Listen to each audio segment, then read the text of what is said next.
inta la xasuusto 8 sano ee u dambeysay waa markii ugu horeysay oo muddo hal bil ah Muqdisho gudaheeda laga maqal sawaxan qarax. Muqdisho ayaa ahayd magaalo marti u ah mar walba qarax, waxaana yareed maalin ay qorxi soo baxday oo uusan qarax ka dhicin gudaheeda. Inkastoo hawsha aysan dhaweyn oo dawladda looga fadhiyay wax badan oo dhanka ammaanka, haddana waxaa mudan in lagu ammaano isbeddelka dhabta ah ee muuqda iyo howlkarnimada niyad wanaag uu heliso. waxaa soo maray dalka xukuumado badan oo mid walbaaba siyaasad gaar ah oo dhanka ammaanka la timid, balse ma jirin ficil muujinayay in la abaaro wadada saxda ee ammaanka dalka wax loogu bedeli karo oo ay la imaadeen xukuumadahaasi. waxa ugu badan ee laga dhaxlay ay ahayd ambaarin qarax dhacay oo aan kala gool ahayn iyo guddi baar ayaan u xil saarnay. kadib 8 Febraayo oo farmaajo la wareegay xilka, waxaa laba jibaarmay qaraxyadii Muqdisho oo gaaray heer maalintii 3 qarax magaalada gudaheeda ka dhacaan. soo dhisitaankii xukuumadda dawladuna ay yeelatay sal ay ku fadhiisato. dadweynaha reer Muqdisho oo dhibka ugu badan qabay waxay isweydiiyeen dawladan cusub ma cambaarayntii ay halkooda ka sii miisi doonaan ama sida loo hamuun qabay wax ka duwan ayay la imaan doonaan. dawladda Soomaaliya jawaabtii looga fadhiyay ma noqon mid ku sii daahda oo waxay qaaday tallaabooyin cad oo amniga Muqdisho wax looga qabanayo. waxayna ugu dawanaatay xukuumadii hore inay yeelato qorshe fog oo amniga wax looga qabanayo, kuwaasi oo leh qaybo kala duwan oo midkiisa kala jawaabta ka soo baxda ay ku xiran tahay kiisa kale. qorshii ugu horeeyay ayaa ahaa in la sameeyo ciidamo isku dhaf oo amniga Muqdisho ka shaqeeya. waxaa halkaasi ka baxay isdhaxyaaca ciidamadii badnaa ee magaalada joogay.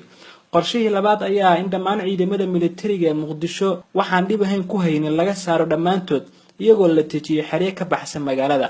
waxaa halkaasi ku afjarmay ciidamadii badnaa ee qoryaha magaalada la wareegayay. qorshihii saddexaad ayaa ah in dhammaan maleeshiyaad kubka ku dhex wata Muqdisho laga xayuubiyo, waxayna arrintaasi keentay in magaalada Muqdisho dadku ku maraan si istiraxa oo waxaa laga nasay ciidamadii maleeshiyaadka iyo kuwii militariga ah ee dadka adeegsada wadooyinka qoryaha ku taagi jiray. magaaladuna waxay yeelatay ciidan la ogyahay cidda xukunta iyo halka uu saldhigoodu yahay. qorshihii u dambeeyay ayaa ah in la adkeeyo baaritaanada kontaroolada magaalada laga soo galo oo la geeyay ciidamo aad u fara badan iyo tababaran oo kaalmeeya ciidankaasi. sidoo kale waxaa laba jibaarmay baaritaankii gudaha magaalada Muqdisho.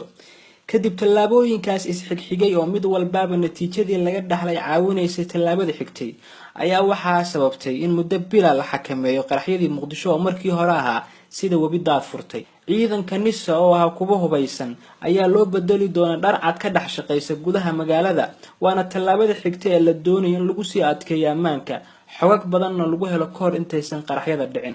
way adag tahay inaad is hor istaagto qof naftiisa raba inuu taada ku haligo, haddana waxaa muuqata howlkarnimo iyo adeeg aysan qabin reer galbeedka oo iyagu qudhoodaba qaraxyo ka khasaare badan kuweena ka dhacaan. sooma mudna in la dhiirigeliyo askariga Soomaaliyeed ee qorraxda u taagan isagoo difaacaya inuu dhiig Soomaaliyeed dhulka ku daato, waliba aan qaadan mushaar noloshiisa kaafiya.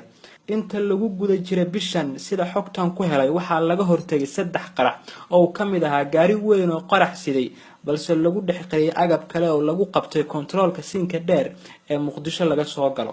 ugu dambeyntii maanta waxaa la joogaa waqtigii aad qayb ka qaadan lahayd horumarka dalkaaga. waxaa la joogaa waqtigii aad caawin lahayd askariga Soomaaliyeed ee qorraxda daltaada u jooga. waxaa la joogaa waqtigii aad gudan lahayd waajibkii ka saarnaa dalkaaga. qarankeena oo xoog yeesha waxay ku xiran tahay adiga, asaga, iyada iyo annaga oo dhan oo u wada jihaysana sidii aan u caawin lahayn ciidankaasi qorraxda u taagan darteena.